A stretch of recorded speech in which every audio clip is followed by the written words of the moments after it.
I don't see a referral on it. Any referral, Madam Chair? Rules. With a referral to Rules, Calendar, and Operation of the House.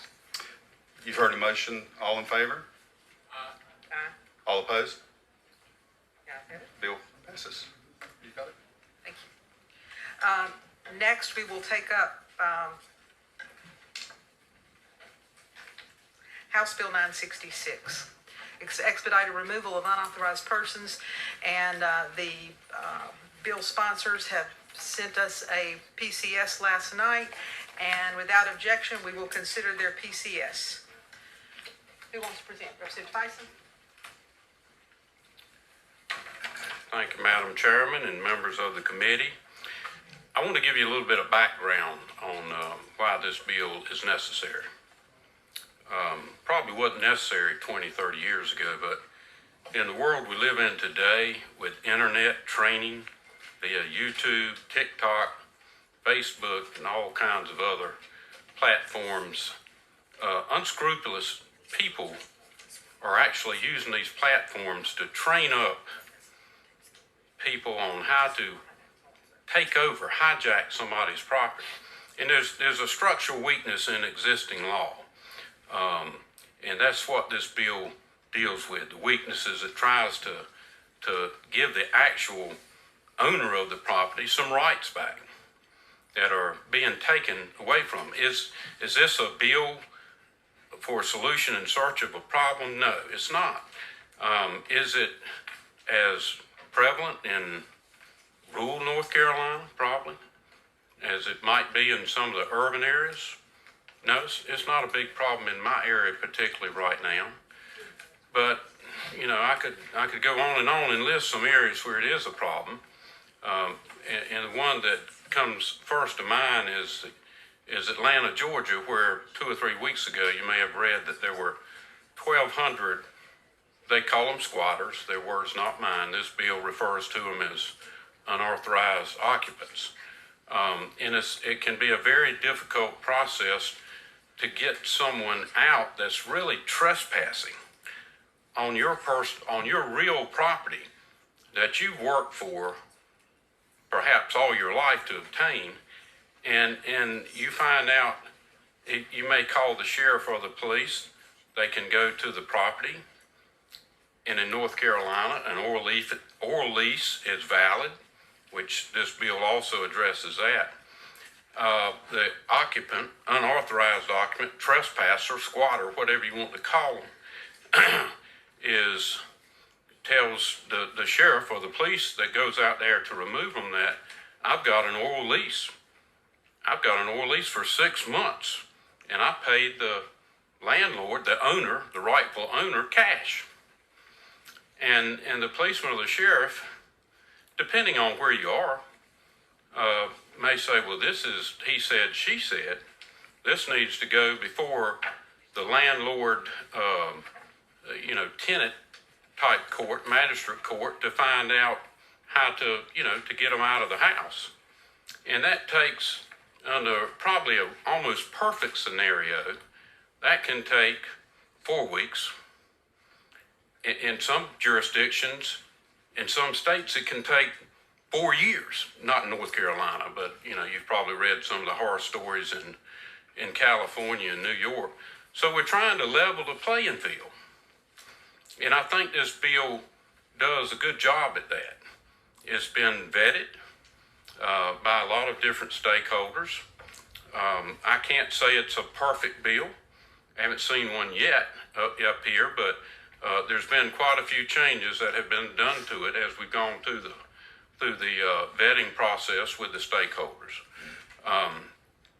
So I'll start off, if I may, with part one. And this really is the heart of the bill. The others are kind of just things we put in there that need to be addressed, but would probably be better in this bill rather than standalone bills. And this is basically provides for a expedited removal of an unauthorized trespasser from residential property. And I don't know if everybody has had the opportunity to take a look at the PCS. I'm happy to read the entire bill if you'd like, the entire summary of the bill, or I can answer questions. You prefer? I'll see if members have questions. Yeah. Let me just- I've asked the co-sponsors if they want to speak, and neither one of them did. But before we go to questions, let me take care of one business of housekeeping that I didn't do, and that's to recognize some very important people for us. The House Sergeant at Arms, we've got Joe Crook, we've got Nina Lage, and Bill Riley. Huh? We're here. We're all here to help us. Okay, I thought maybe I said the name wrong. Okay. Now, we'll move to questions. Madam Chair, could I just make one more point, please? Okay, Representative Tyson wants to make one more point, then we'll go to Representative Butler. I can unequivocally tell you that this bill is not meant to remove people that are lawfully should be in a residence, that have a lease, either oral now or written. But it's merely to remove trespassers that have watched videos and understand the weakness in our current system. Okay. Representative Butler. Thank you, Madam Chair. We heard this bill first in finance, and I'm aware that this does address a need in our communities, and I, in large measure, like the bill very much. And I do think that the changes that have been made between finance and today's meeting are necessary and good. As my understanding is now that where you could formerly just swear out a complaint, now you must sign an affidavit before a magistrate. I think that's a good change. You do have the penalties of perjury for someone who makes a false statement, of course. The bill has protections for people because if you swear out a false affidavit, you're going to be subject to treble damages and attorney's fees. Now the bill, as I understand it, you can't just take it to any law enforcement agency. It places it solely in the hands of the sheriff, which I think is good for continuity's sake. I think also that now I see a criminal offense for someone who fraudulently advertises a property as available, someone who doesn't own the property. I think that's also a good step to try to ensure that, people, the public who is duped by someone who would falsely advertise a product, trying to protect those people who are victims themselves. And I also now see a civil cause that can be brought against someone who initiates a wrongful removal. So I think all of those things are very good, and I think the bill addresses a need. But I've also heard some grumblings from law enforcement. And so while I am inclined to support the bill and did support it in finance and support it more now that it has these teeth to it, I would like to hear what my law enforcement friends and former sheriffs have to say if there's something else that is necessary to further improve the bill. So thank you for bringing the bill. Madam Speaker, Okay. I think the amendment is important too. Okay. I think he says there's an amendment that would be important to this, and I believe, let's see, whose amendment is that, Representative? That'd be my amendment, Chair. All right. And Amendment ACA 76 version 2. Representative Smith is recognized to bring forth an amendment. I might let staff explain. This is an amendment to make the PCS that I'm still not sure what I'm gonna do about better. So I'd be glad to bring this amendment. It has to do with if we go with this language, trying to take some of the liability off of law enforcement if that's possible. And if you don't mind, I'd like staff to explain it. Ms. Seitz, you're recognized to explain the amendment. Yeah, the first little subsection of the amendment just clarifies on the damages portion recovery that it's any other person or entity rather than just any other person. The second two just clarify that the civil cause of action and the damages are from the affiant, not from law enforcement or anyone else who participated in the removal. The affiant being the property owner or the authorized representative of the property owner. I'd ask the committee for support. Okay. So the amendment is before us. Are there questions or concerns about the amendment? Representative Butler. I would just move that we vote in favor of the amendment. Okay. Any other discussion about the amendment? Questions? Seeing none, the question before us is the amendment proposed by Representative Smith. Those in favor will say aye. Aye. Those opposed, no. The ayes have it, and the amendment will be engrossed. Okay. Now, we're back on the bill. Representative Budd. Yes, thank you. So, the concern that I've got kind of mirrors when you've got a holdover, somebody who won't leave, they don't particularly have a legal right to be there. So I see where the bill's context is coming from. However, in the event of a dispute, the sheriff shows up, all he's got is an affidavit that is sworn out by someone who claims to be the owner or has the lawful right to produce this affidavit to remove a person from the premises. In the event of a dispute, what is the outcome? Does the person get removed and then is now homeless and has to go through the courts? Because that's who this is going to impact if somebody is removed. And what if they had a lawful right to be there and suddenly they are removed? They have no place to go. And where do their things go? Like, where does their personal property get put? Yeah. And who's responsible for that? Well, if they're unlawfully there, their property's going to be removed and put out to where the property line is of the property. Now, if there is an unscrupulous, the paperwork that's going to be crafted by AOC, I think, and someone else, I'm not sure, is going to have on there that beware, because if you sign a false affidavit, you're the one that's going to get in trouble, and that there's going to be punitive damage, civil damages, or civil liability, and possibly, I can't remember if there's criminal element in the bill Yes, Stan. Is there a criminal element in the bill? for a landlord. There's no additional criminal element added, but the affidavit will notify them that filing a false statement would be perjury, which is a Class F felony. Follow on? You follow. So, correct me if I'm wrong, essentially this would amount to an affiant swearing out an affidavit that they are the lawful owner of the property and that person is not entitled for any lawful reason to be on the property.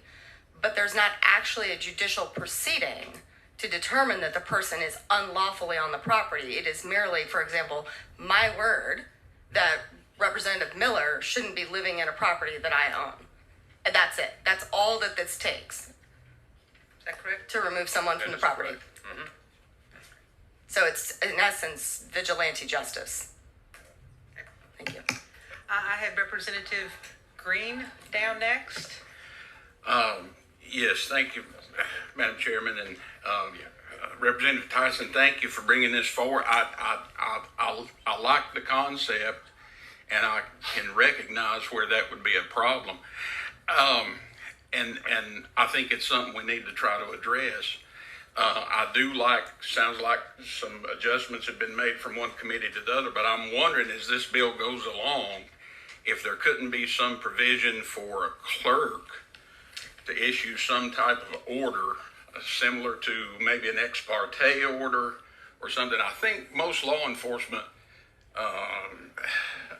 agencies are going to view this, if they have an order in hand from some judicial official to go forward and execute that, they're going to feel a whole lot better about doing the removal than just working off of an affidavit that someone's sworn out. So, Representative Butler, I think, wants to add to that. Yeah, and so the change was made that this affidavit is now sworn out before a magistrate. And I'm, presuming that there would be some level of fact-finding by the magistrate as the affidavit is sworn. No? Well, we could make it so, couldn't we? I could confirm with staff, but apparently, from my reading of it, the clerk or magistrate who signs the affidavit is simply notarial. They're not have any authority to refuse to sign it.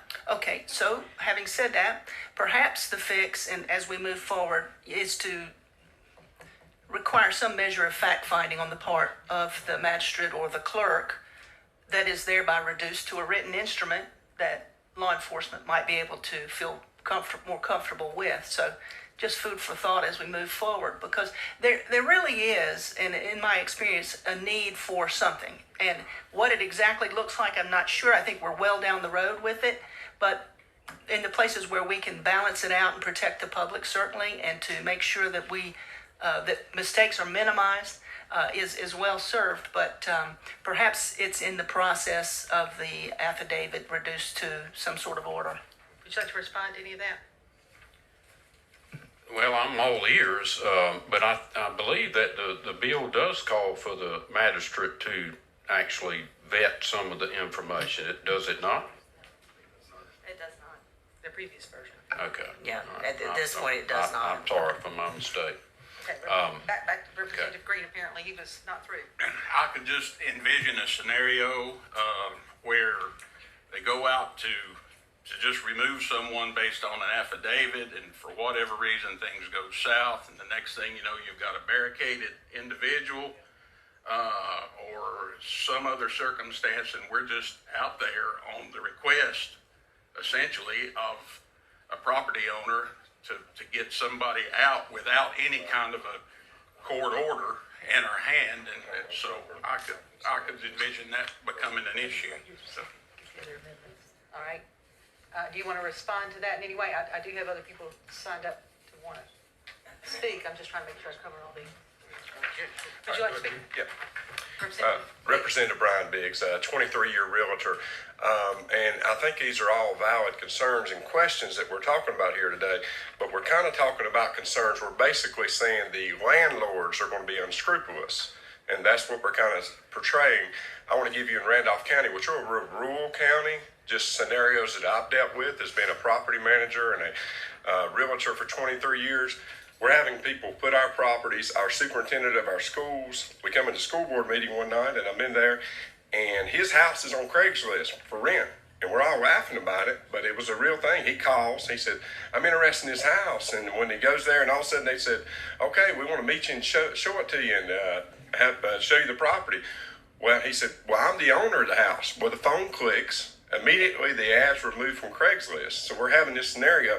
So we're kind of talking about landlords being unscrupulous, which that's not what the bill really addresses. I don't think we have that problem. Another scenario, sold a piece of property, 4 acres, about 6 months ago. We board the house up. We padlocked the house. We come back 2 months later. We're going to tear it down. We're getting ready to start some new construction. They have cut our locks off. They've unboarded our house. They did their research. They found out it was a estate sale. And so when the sheriff come up initially, they said, we have a lifetime right to be here. And the landowner gave us a lifetime right. They were lying. We had to prove that. That's the scenarios we're having right now. We're having people unboard houses, move in. So the landlord's been unscrupulous. That's another scenario, maybe another bill or something we can do to look at. But what we're having is people moving in. One more, had a lady pass away. When she passed away, under the current law, a whole group of people move in. They said they were her family. So when I'm sitting there and I said, well, I need you guys to move out. No, I'm not moving out. This was my grandmother, and we're all staying. Well, I went to the magistrate, went to the court. I had to evict the lady that had passed away. She had actually passed away, under the current law, had to evict a dead lady in order to get the sheriff to go out there to padlock the people. And I have no idea if they were family or not, but they had moved in the house. So these are real scenarios in Randolph County that are happening. We're not having problem with property managers lying, going to magistrates and getting people evicted under false pretenses. That's not what we're having. We're having individuals taking over property unlawfully. Basically, they're breaking and entering. That's what it is. They should be charged with breaking and entering and ejected immediately, but we're having sheriffs and police officers that don't feel comfortable, and that's what we're trying to do is strengthen the law, the current law, in order to evict folks. Representative Miller, you had a question or comment? Yes, ma'am. I actually agree with all the comments of my colleagues. And being former law enforcement, I just want to make sure that the liability, we operate off of court orders. And just like Representative Green said, what if you end up with a barricaded subject, or God forbid we end up having to kill somebody, law enforcement, and we don't have a court order? Just an affidavit just seems a little weak to me. Yeah. which I agree with the bill, but we've got to protect our officers. You know, too many times there's so much put on law enforcement's back. We're social workers, we're preachers, we're marriage counselors, we're everything, and we're just adding to their strain of being an officer. But Representative Tyson, you mentioned earlier that once an officer goes there, they would all the property would be put at the property line. Who's moving that property? Who's unloading? Yeah, who's physically taking that property? Excuse me, thank you, Representative Miller. Not the law enforcement, that would be up to the property owner. To the property owner. So the law enforcement officer has to stay there until all this property is removed. Okay, I'm just asking the question. I don't think the bill requires them to stay there It while. says the property owner can request that they stand by. It does not say that law enforcement has to stay. So if you have a house full of, follow-up, I'm sorry. Go ahead. So if you have a house full of furniture, these people have to get out, an officer has to stay there for hours. Is that correct? I mean, is the officer going to be compensated or reimbursed for their time? There's nothing in the bill that says anything about compensation. Okay, thank you. Thank you. I have Representative Purtle. All right, I'm sorry, Morey first and then Purtle. I agree with my colleagues. I think you need a judicial order, and maybe there's a way to do an expedited eviction on a wrongful color of title or whatever. But I think you're putting law enforcement under a huge burden. How long do they stay there? Something will happen. This won't be an instantaneous, peaceful, I'll walk out the door and shut it and hand it over. I think there are a lot of issues. I understand the issue and the problem you're facing, but don't forget, law enforcement, they can arrest. I mean, if they have reasonable cause to do a breaking and entering larceny, trespass, that's immediately available. But this gets into the civil, and that should be handled with a court order. Let's look at an expedited process to handle this. But I think you're asking too much of law enforcement for too long a period of time, subject to liability and future possible violence. Representative Purtle. Thank you, Madam Chair. I agree with most of everything that's been said so far. I really appreciate the concept. I believe in this concept. I believe that we need to craft some legislation to address the concerns that Representative Biggs and yourself and everybody has brought forward. I do think there needs to be, I agree with my colleagues, I do think there needs to be an order versus an affidavit. But also one of the things that hadn't been mentioned, and I have prepared an amendment, but I have some concerns about Part 5, requiring all residential leases. All right, if you'll give me just a second, what I'll do is, let's see if he wants to respond to your comments first, and then I'm gonna recognize you for a motion, for an amendment. Representative Price, do you have anything to say to Purtle's concern? No, I don't. All right. Representative Purtle, you're recognized to send forth an amendment. Thank you, Madam Chair. This is basically an amendment that would remove Part 5, requiring residential leases and contracts for leasing lands be in writing. I know at least probably 60% of the folks in my district that own rental property do so on a verbal contract, and then when they have to go get a summary judgment or eviction, they use the landlord-tenant laws that exist right now, which makes it a much more clearer process or cleaner process for the magistrate to consider. I just don't want to take that right from them should they choose to do a verbal contract versus a written contract. They assume all the risk with a verbal contract, and those risks still exist. I don't remove that. I just don't think that we should remove that option to all the folks that own rental property across the state. Heard Appreciate your you've heard the consideration. amendment. Is this on the amendment, Representative Butler? Okay. You've heard the amendment. You want to speak about the amendment? Can we suspend or maybe hear some public input while we look at that amendment, Mr. Chairman? We can, okay, we can hold this amendment at your request. If that's okay with the committee, we'll go back to comment from the committee before we go to the public. Representative Butler, I have you down for additional Yeah, comment. thank you. Just, the issue that we have, my colleague mentioned that the police and the sheriffs, the deputies have the ability to arrest, the power of arrest, which is true, but it's something that in the housing context they never use. Never. They always just say this is a civil matter and then they leave. So that's not a real, in real life, that just doesn't happen. So that's a challenge too. And then the issue as to how the property would be disposed of. My feeling is that property would be disposed of just in the same manner it is in any holdover case. You know, as you pursue an eviction and you get to the end, you have a writ of possession. You take possession of the property, you change the locks, and you do with the property as the law provides, or whatever, you know, the landlord decides. So the property issue to me is not important. That's just an incident of an eviction. I'm wondering, Madam Chair, if maybe we temporarily remove this from today's agenda to give them time to At first, I want to have staff respond to your question about, property. about the personal property of the landlord. I got only half of that, I'm sorry, there's a lot going on. Yeah, and there is. What I was suggesting is that, you know, the questions were raised about what happens to the property, and my suggestion and feeling is that the property would be disposed of just as it is now in any holdover or any eviction. Actually, that's not correct in this bill. I'm not a landlord-tenant expert, but my understanding is if it's a holdover or landlord-tenant type situation, that the landlord actually has to store that property for some period of time.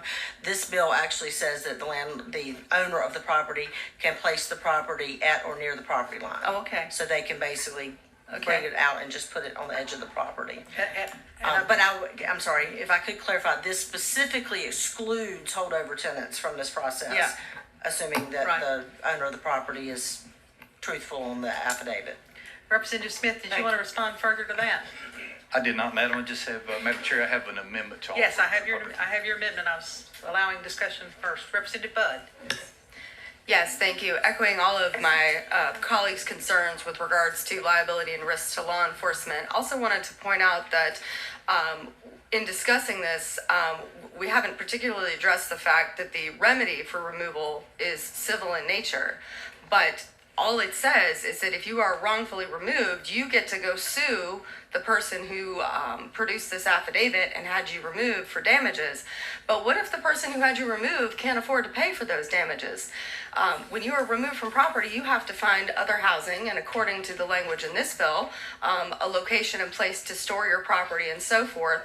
And what if there is no financial basis upon which the wrongfully evicted or removed person can actually collect on that, assuming that they get through the court system in an efficient period of time and they're not homeless in a shelter and now all their stuff is sitting on the curb somewhere.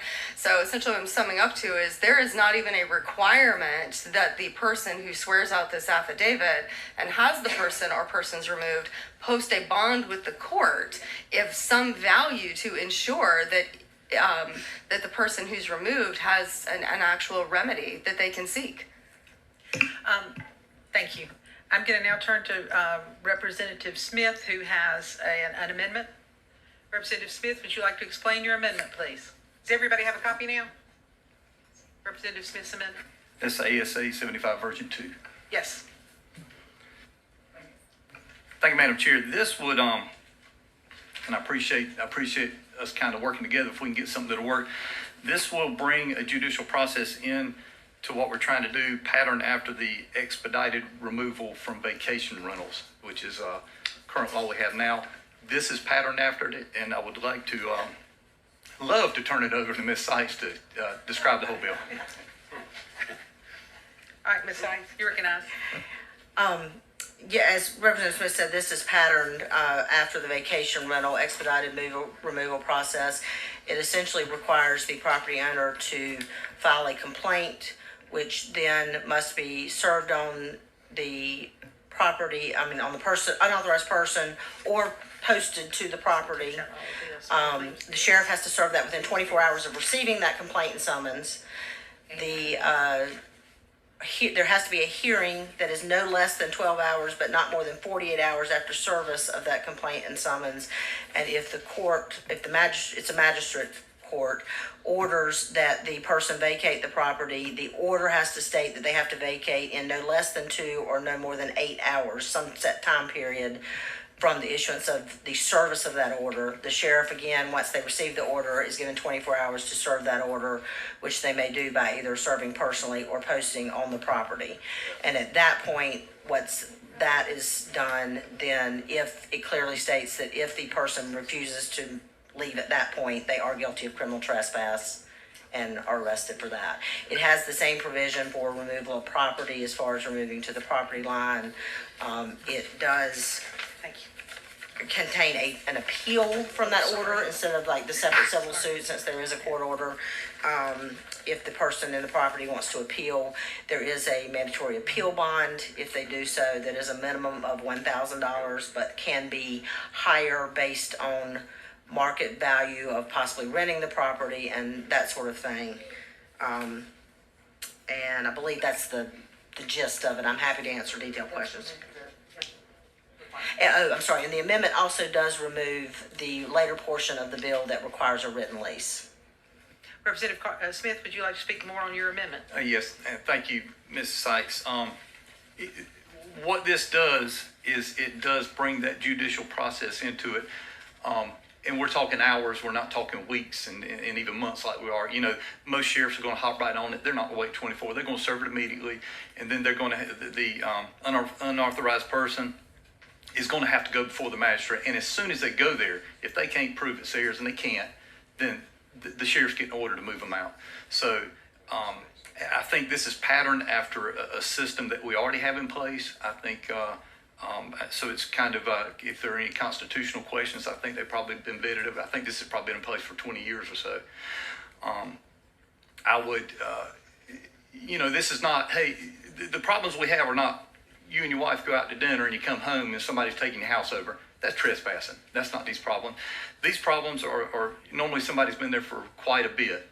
So just to give it that judicial process that's still very limited in time. It can be done within a day or two at the most. I just think I'm much more comfortable with this, and I think the law enforcement side, the DA side, the judicial side, I think would be more comfortable with this, and I'd ask the committee for their support. I'll allow the bill sponsors to respond. I'll let the bill sponsors respond. Okay. Thank you for the amendment, and we'll be fine with the amendment as written, although I would like you to consider this, and maybe it could be considered later, and that is the oral lease. I think that you brought up Vacation Rental Act, and when you have a vacation rental, you have to have that in writing. Oral leases are not good for that. It's not good for selling real estate. I think it's a problem if you allow for oral leases, but would you consider removing that from the amendment? Well, that would take an amendment to amend the amendment. So we're stuck with this amendment right now. Would you like to speak, Representative Biggs? Or you? You're welcome to say. The only thing I was going to say that Well, come up so we can have it on recording. is it should be in writing.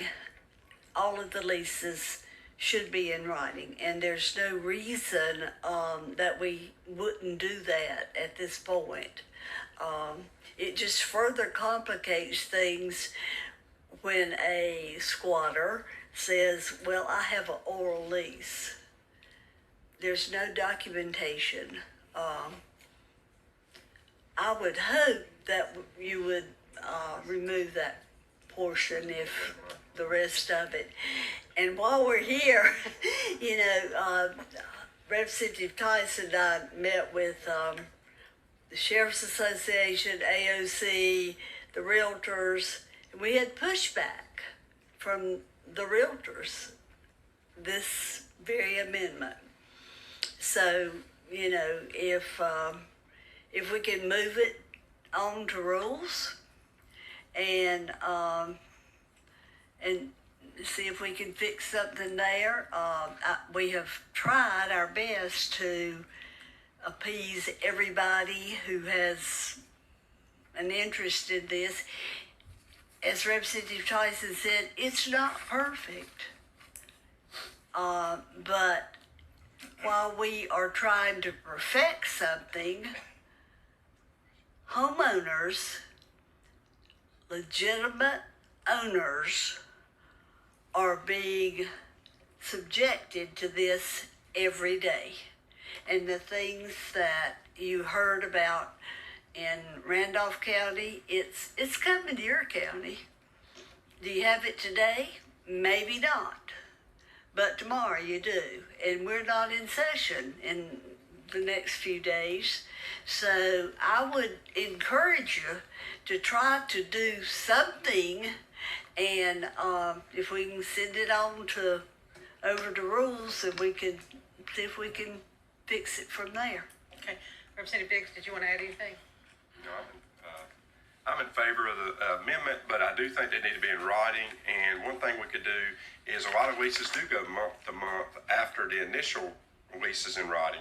I know if we go to court and I stand before a magistrate and I went to evict a few people, I better have that lease in writing. I better have a piece of paper with me, because if not, I'm in trouble. And so we definitely want the initial lease to be in writing, just like any contract for sale.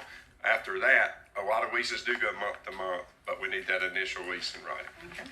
Representative Bud. Notwithstanding the number of problems that ensue with an oral lease, the concern I've got with changing any of that language today is that we would be essentially rewriting a large subsection of landlord-tenant law across North Carolina without giving due thought to how it would work and the potential adverse effects that could come from it. So I'd recommend to leave as is and leave oral leases in place. But I do think it's something we need to look at and consider moving forward, because they do pose problems not just for landlords but also for tenants themselves. Further discussion or debate on the amendment? Representative Green. Just a real quick question about how this would work in terms of from the time the landlord pursues it until the order is issued. It's not a bifurcated process. In other words, he's not going to have another hearing to come back on, is he? Or will it be, can the magistrate or clerk move on based on his initial application there? Ms. Sykes? After the property owner files the complaint, there will be a hearing that is 12 to 48 hours after the complaint is served on the person in the property or the property. The magistrate will will either issue an order to remove the person or not at that hearing.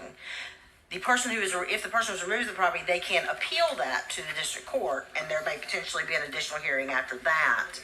But it wouldn't be, he wouldn't have to, I'm sorry, follow up, I'm sure. Yes. It wouldn't have to be like when you're doing a writ of possession now, wouldn't have to go back for a whole other process. No, other than going to file the complaint initially and then going back for the hearing, those would be the two times they would have to go. Thank you. Further discussion, further questions? Representative Pirtle. Madam Chair, do I need to withdraw my amendment? We'll come to that after we get to this amendment. Representative Miller. A motion appropriate time. Okay. Any further discussion or debate among the committee? Seeing none, Representative Miller is recognized for a motion. Motion to approve ASA 75 version 2. You've heard the motion. Any further discussion or debate on the motion? Seeing none, questions the passage of Representative Smith's amendment. Those in favor will say aye. Aye. Those opposed, no. The ayes have it, and it'll be so reported. Representative Pirtle, going back to your amendment, doesn't this resolve your amendment? Yes, ma'am. Okay. Now, further discussion, further debate on the bill as amended. Seeing none, we do have some people signed up for public comments, and I'm going to invite those people forward. I think first I have on my list Fred Baggett.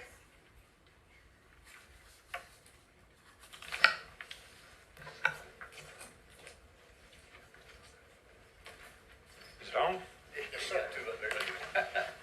Thank you, Madam Chairman, members of the committee. I'm Fred Baggett. I represent the North Carolina Association of Chiefs of Police. We thank the sponsors of the bill, along with the Sheriff's Association, with working with us on some suggested changes. Many more changes have been brought to bear in today's meeting and other suggestions.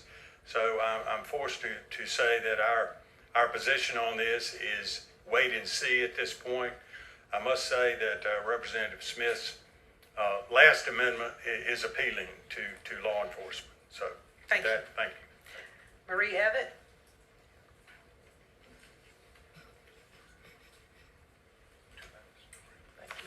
Marie Evitt, North Carolina Sheriff's Association. I want to thank all the bill sponsors for involving us in a conversation about this bill from the very beginning and making request amendments to make this better for law enforcement. They addressed our concerns. Representative Smith's amendment also addresses our concerns. And so at this point in time, the sheriffs do not have any other concerns about this process that we feel like need to be addressed. Thank you. Katie Thomas? Thank you, Madam Chair, committee members. Katie Thomas, representing the North Carolina Realtors. We did support this bill before that last amendment. This is not about landlord-tenant law. This is about property owners and trespassers. And in the law, we treat trespassers one way, and you're trying to treat them as a legitimate person in a property. Now, I understand there's some concerns from law enforcement about having a proper order. I think the ex parte, I'd like to look at that. I think that might be something that might be more amenable, but putting a crime into a landlord-tenant process, which in some counties right now doesn't take 24 hours, doesn't take 1 week, even under this type of eviction, it could take months. You're taking a property owner who never put them in the place of being a landlord, never took a bet on that tenant, on that person being there. You're making them pay the price for their bad action, and then there is no recourse for that property owner. No recourse for the person who's been kicked out. Well, they're a criminal. And if they aren't a criminal, and you can prove it, that property owner is subject to treble damages, the highest that we give. We have tried to protect an unwitting trespasser in this process. Unfortunately, right now, the way it stands, the criminals still get the benefit of the law and the property owners do not. Thank you very much. Thank you. Further discussion or further debate by the committee? Representative Butler? And I'm sorry to belabor this, but the truth is, I'm a real estate lawyer, a broker, and investor, and I care very much about the opinion of law enforcement and realtors. So, Ms. Thomas, I would say that I agree with you in my comments about how perhaps we could make it more of a fact-finding effort with the magistrate to try to get a written instrument for law enforcement would be my preferred path. I do think nonetheless that this is a step better than where we are. I know that realtors wanted the whole bill as it was written, but I do think this is a step in the right direction, and you can't have quasi-law enforcement going out to these circumstances, and so we've got to consider what they say. Maybe there is a step in between what he has proposed and what the realtors want. I would advocate for that in the end, but for now I think I do have to support this process and this bill, and hopefully the realtors won't hold it against me. Thank you. Okay. Further discussion or debate by the committee? Representative Smith moves. Go ahead. I was getting the right bill number. I move the PCS to House Bill 966 as amended, rolled into a new PCS, unfavorable to the original, a favorable report. And it's referral to rules. Refer to rules. Thank you. You've heard the motion. Further discussion or debate on the motion? Seeing none, the passage of the motion, those in favor say aye. Aye. Those opposed, no. The ayes have it, and we will report this bill as passed. Now, I'm going to ask the committee, there's nothing else after our committee. Do we want to stay and take up the last bill and go past our time? But I need leave of the body to do that. Seeing no objection, we'll continue on. I will say that the pages may be excused because I know you may have other assignments. You're welcome to stay, but feel free to leave if you need to. Thank you. Thank you. All right. Our last bill is House Bill 1024, non-consensual booting and towing. We've got Representative Budd, Representative Smith, Representative Pirtle, and Representative Logan. You going to do the presenting? I believe so. Okay. You can come up here and stand with her and help her. Oh. Go ahead, you got the floor. All right. So, good morning, Representative Laura Budd. It's been my pleasure to work with Representative Carson, Representative Pirtle, as well as Representative Logan on this, as well as members of the industry. This has been a large topic that has seemingly floated under the radar till recently, but we're going to keep it brief. First of all, we are creating a regulatory framework for non-consensual towing in North Carolina where no framework has existed before. So that's essentially what this bill does in a nutshell. It protects not just consumers and North Carolinians in North Carolina, but also those engaged in small business and interstate commerce with semis and towing and recovery businesses as well. First thing is now, in order to tow in North Carolina, you will be required to apply for and receive a permit. As it stands now, the only requirement is that you get a commercial driver's license, and if you want to tow for the Highway Patrol, you then have to sign up with them and get their background check approved. But if you're not planning to tow for law enforcement, you simply get your commercial driver's license and off you go to tow.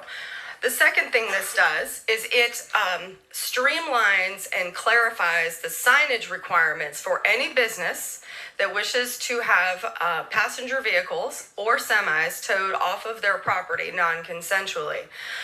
The language in the bill requires a standardized sign, as well as a standardized font and the contents of that sign. It has to identify not just that you can be towed if you are not lawfully parked there, but also where you're being towed, the amount of the tow, and all contact information for the company that is towing your vehicle, passenger or otherwise. The third piece has to do with what is called we call it the towing website or GovTow. So right now, if you were to go out to dinner, you come out of the restaurant and your vehicle is missing, assuming the signage is there, but you're panicked and you don't know how to get there or where it goes, you're going to go to a website that is going to be created that has a database. And I will come back to that piece. But you are going to plug in your name or your vehicle number or your VIN number, and it is going to tell you, the owner of that vehicle, not just where your vehicle is, but what the hours of operation are, who towed your vehicle, and the amount of the tow that you will be charged. And that's critical because right now there are no limits on the amount of money that can be charged to tow either a passenger vehicle or a semi in the state of North Carolina.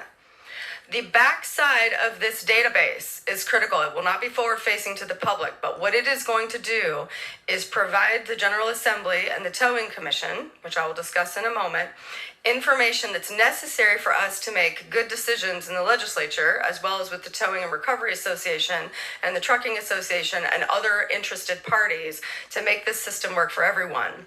When you are going to tow a vehicle, you have to put down the make, the model, and the VIN number of the vehicle or the plate number. You have to put in your name and your permit number to identify that you are lawfully able to tow in the state of North Carolina. You have to put in the amount of the tow that you are planning to charge or intend to charge.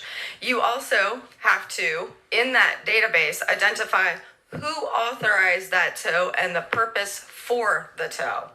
All of this information will be collected and reported back on an annual basis to a joint oversight committee. The fourth piece is a towing commission that will be set up. The towing commission will have a number of appointments out of the General Assembly as well as the governor's office, and that towing commission will meet no less than twice a year. What that towing commission is tasked with doing is setting the maximum rates across the state of North Carolina based on the region of the state that can be charged for a tow for both passenger vehicles as well as semis. It will also be the repository for any complaints that come in with respect to a tow. So if you are a consumer or you drive a semi and your vehicle is towed and you have a concern or a grievance, you get to file it with that commission, and that data can then be assessed to determine whether or not the annual permit renewal for that tow truck driver should go through. If you violate the law as a tow truck driver, you are fined the first time and the second time, but the third time it becomes a criminal act. And that is because the design of this regulatory framework is to protect consumers and people in North Carolina, as well as small businesses from predatory towing. And I'll leave it to Representative Smith if he has anything further to add. I will. I will take that cover. Representative Smith, is there anything you wish to add?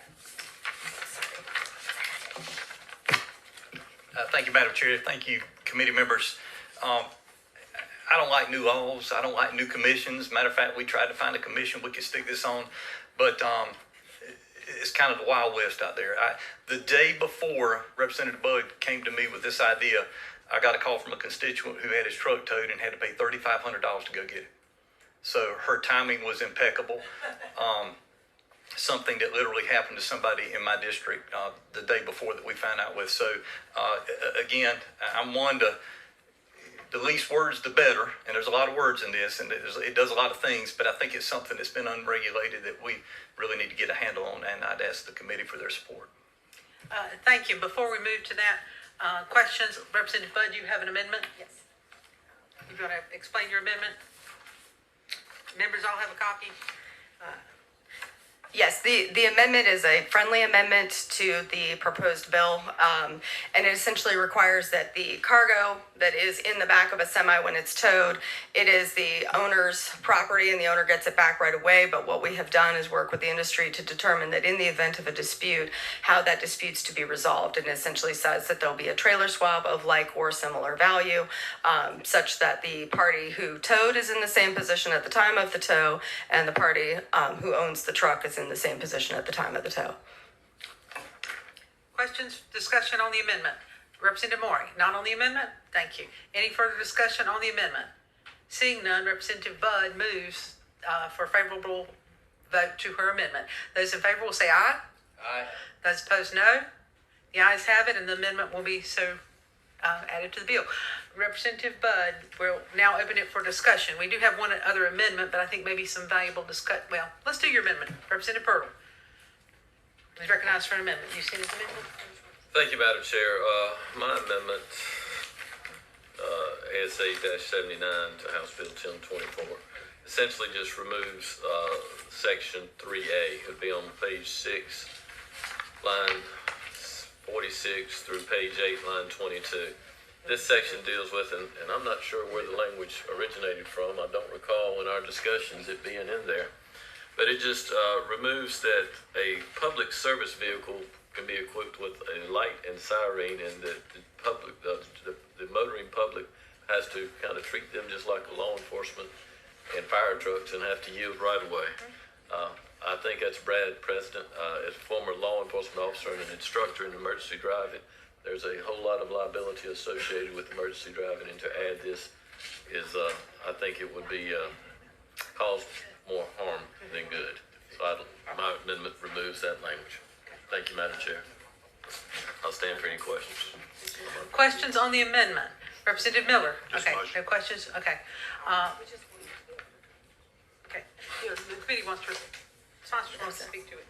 Just one moment. I think there's some confusion because the idea was that for tow trucks responding to law enforcement's call to help clean the accident scene up or remove a disabled vehicle in the road, the idea was that they would have the right to drive on the shoulder in the median and so forth to get there.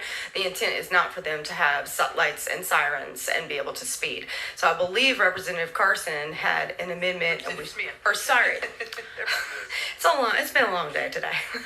But that being said, I believe that your intent and our intent is in line.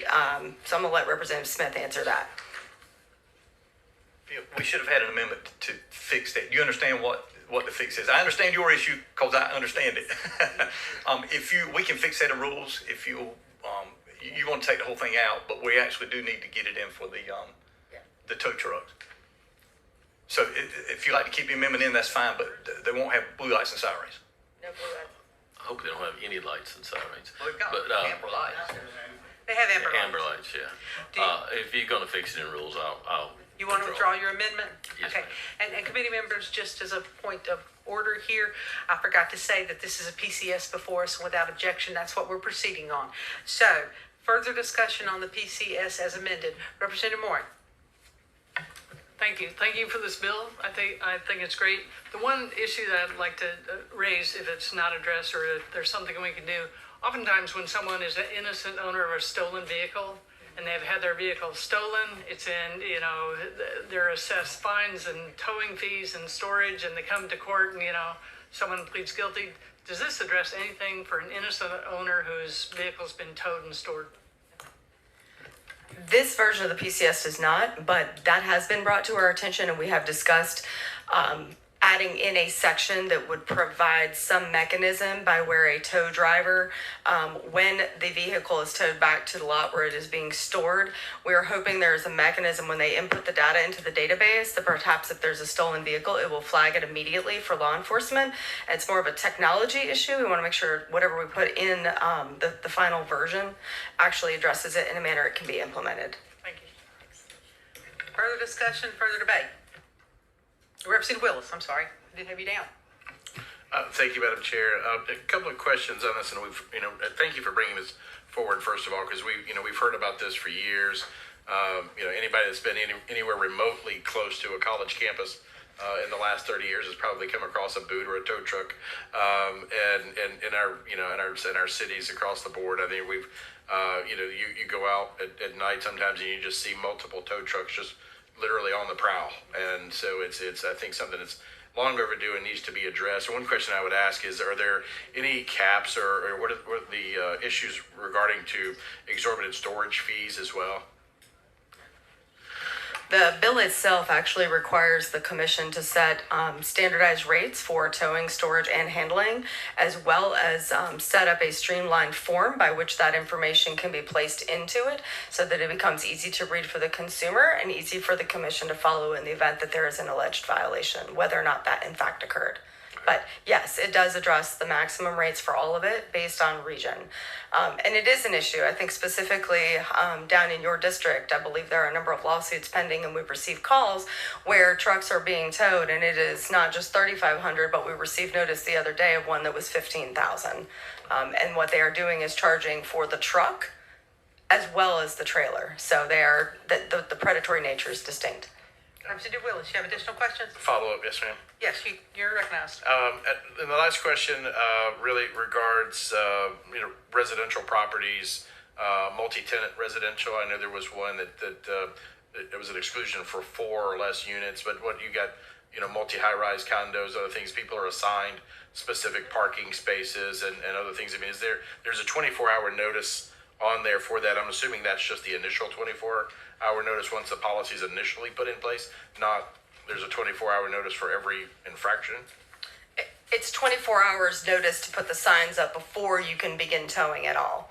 I will also point out for those multi-property units, if the property owner, it applies across the board, but if the property owner does not have the required signage by law posted pursuant to the law, the property owner will be responsible for payment of the tow for the consumer. So what we've done is ensure that all parties are held accountable in predatory towing cases such that things are done in compliance.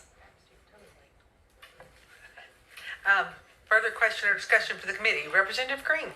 I just wondered, and I didn't see it in here, and I just wanted to make sure I wasn't missing anything. Is there any fee attached to getting a permit for tow truck? Fee for the permit? Can you address that? DPS will set the amount of the fee, but the idea is that it's a reasonable fee. We don't want it to impede small business operations. And I will note that there is a referral to appropriations and then to finance and then to rules. So it does have a way to go. Representative Butler. For a motion when appropriate. Okay. Representative Willis. Madam Chair, I apologize. One more, and I don't want to beat this horse, but if Representative Budd made the comment about the property owner, obviously if you've got a residential property that's for lease, apartments, people, the tenants do not own the property. Obviously there would be one signage you're coming in. If you've got a condo unit, for example, though, where the individual owners own the parking spaces, does that also apply to the, kind of a one-size-fits-all where they own the parking spaces, or would each individual owner of each parking space have to have signage? So that is a good question. We may need to work through that as we go through, but the idea is if the signage is posted and it's in compliance with the law, then the property owner or owners would not be responsible.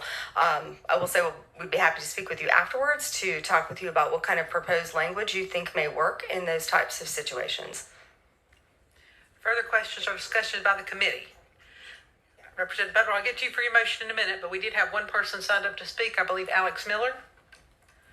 Mr. Miller, you have 2 minutes.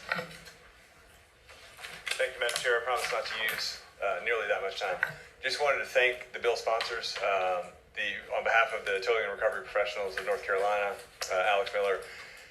The industry is in support of reasonable regulation. We appreciate the bill sponsors working with us to address some of the concerns that have been brought forward. We know there are additional changes that are being worked on that we expect to see amendments or PCS in rules. We appreciate that as well. We'll continue to work with the bill sponsors to ensure that this is a bill that the industry can support, and appreciate the other stakeholders that have been involved as well. Thank you. Representative Butler, you're recognized for a motion. Thank you, Madam Chair. I also like to note that this is the kind of collegial committee work that we all love. This was an exceptional day, and I was very proud to be a part of it. And a long one. Yes, ma'am. Indeed. So I would like to see us move for a favorable report to the proposed committee substitute of House Bill 1024, unfavorable as... To the PCS as amended, rolled into a new PCS. I forgot we amended it. Yep. As amended, rolled into a new PCS, unfavorable as to the original, with a serial referral, I think you said, to appropriations, finance, and to rules, calendar, and operation of the House. Yes. Having heard the motion, does anybody, the beautifully worded motion, does anybody have any further discussion or debate on the bill? If not, the question is the passage of House Bill 1024 as amended, rolled into a new PCS. Those in favor will say aye. Aye. Those opposed, no. The ayes have it, and we are adjourned. Thank you, member. Thank you. And thank you for asking people to stay.